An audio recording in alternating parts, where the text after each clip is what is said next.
Hello. I hope everyone had a really great weekend. And today we are going to get into the first of the five things that you should stop doing before 2026. And if you haven't seen that video yet, that is the one that is right before this one. So watch that video if you haven't seen it yet. So, the very first item on that list of five to stop before 2026 is people pleasing. Now, there is a long list of things that would fall under the category of people pleasing. Um, the typical ones are just, lack of boundaries, overcommitting yourself to things or people, um, always saying, I'm sorry. Those are like the common things. But there's some things that don't seem to be covered very often. And those are the things that I want to talk about today. So, the very first thing under the category of people pleasing that I want to talk about is doing or saying anything that is coming from a place of obligation. So anything that you feel obligated to say or obligated to do. And that can be a lot of different things. When you feel obligated to do a favor for someone because they have done something for you, although it doesn't really fit in your schedule and it's not something you really want to do, but you feel obligated to do it. Or if, you know, this is a funny one, but if someone says, well, do I look good in this outfit? Well, you feel obligated to say yes because you want to be polite. But is it the actual truth? Do they really look good in that outfit? If they don't, you should probably say the truth. But you feel obligated to say, oh, no, that looks great. You feel obligated sometimes to do and say things, which is just a form of people pleasing. It's, making sure that the other person is happy or making sure that the other person is receiving what they need or what they want. And sometimes that comes from a place of obligation instead of true uh, kindness from your heart, something that you truly feel like you want to do with inside of you. You should never do or say anything out of obligation. It should always come from a place within you that feels, yes, absolutely, yes, this is something that I want to do. This is something that I want to say. So that is a form of people pleasing that we want to stop doing. Another form of people pleasing is doing or saying anything from a place of guilt or shame. And this is a heavy one because when we operate out of a place of guilt or shame, we are resisting our true soul essence because our true soul essence is never in an energy of guilt or shame. So when we are people pleasing in order to resist being shamed or because we feel guilty if we don't do it, which is kind of ties into obligation, but it goes to a deeper level.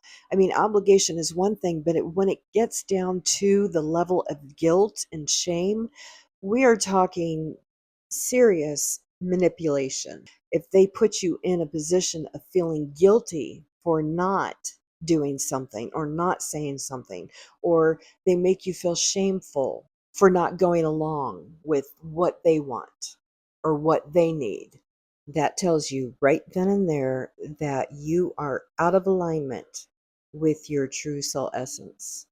And it's a form of people pleasing because nobody wants to feel guilty and nobody wants to be shamed. Those are intense emotions. And our body speaks to us in every situation. When someone is making you feel guilty, you feel that automatically in your body. That is not something you're going to be able to deny. Or shameful, your whole body responds to shame. It's not just something in your head. Your entire body will respond to someone making you feel shameful.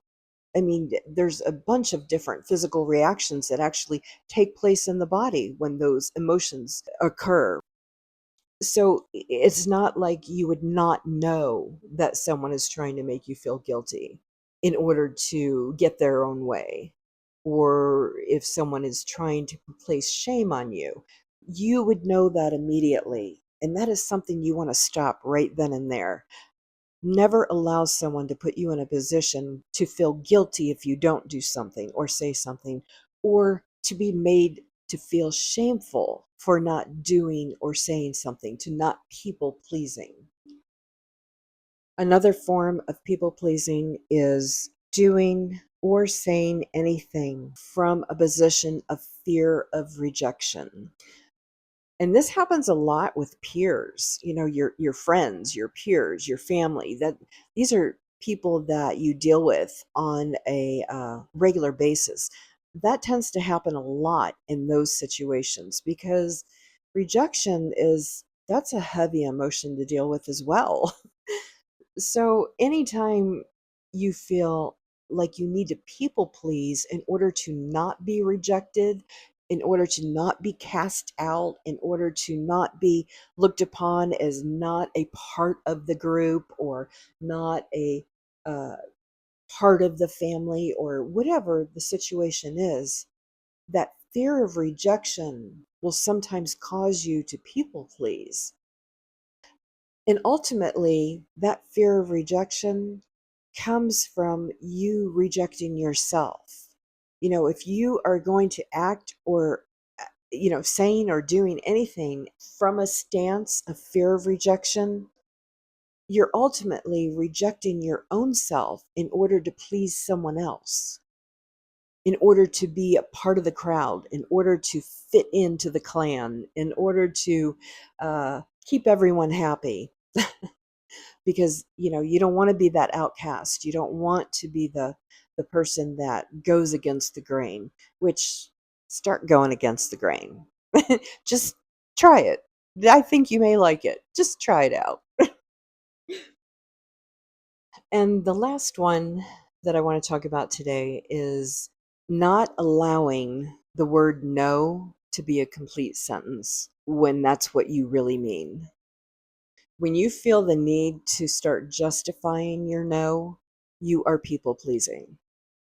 Because no is a complete sentence. You can say no and not have to justify why you're saying no.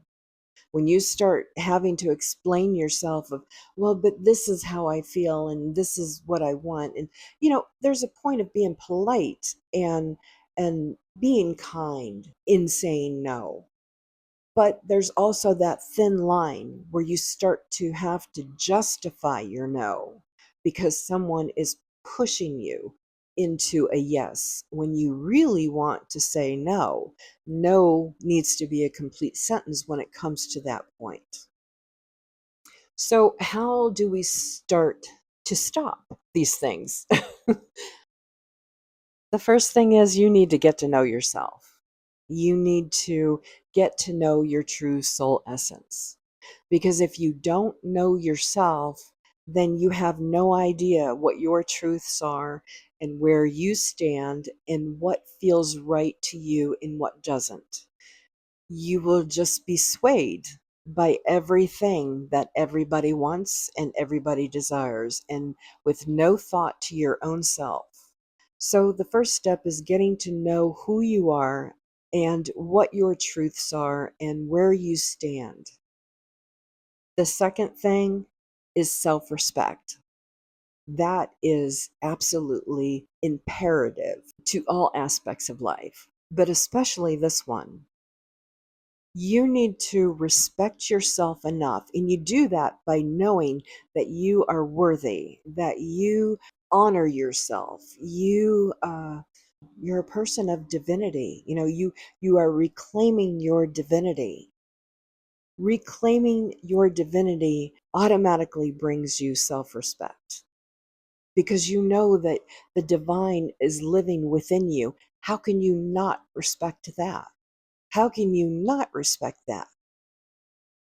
And I would say the biggest thing, I mean, they're all big, but a major part of it is realizing that you are no better than anyone else, nor are you any less than anyone else. We are all on equal ground here. I don't care if you are, the CEO of God's kingdom, or or if you are a janitor in in a school. It doesn't matter who you are. There is no rank here. We are all on equal ground. We all deserve to be respected, no matter our position, no matter our rank, no matter our title, no matter our monetary worth, no matter our education or lack thereof. It doesn't matter. We are spiritual beings, every one of us, and we deserve to respect ourselves, and others deserve to be respected as well. We are all learning together. We are all growing together. Some may know more things than others. That's okay. It doesn't matter. We're all on equal ground. And the quicker that we understand that and realize that, truly realize that, the quicker that we can see us all as one and not separated and not in different ranks and sects. And that's not sex, that's sects, I think it's spelled. We all have a light and a shadow aspect of ourselves. Sometimes we're walking in the light, and sometimes we are walking in the shadow. And that is every one of us. There is no exceptions here. And that is part of our unity. That is part of our one consciousness. So I hope this information has helped you in some way, shape, or form. Um, or maybe it'll help someone that you know that could use it. And our next video will be on how to stop betraying yourself. So I am sending you all lots of love and lots of activation energy.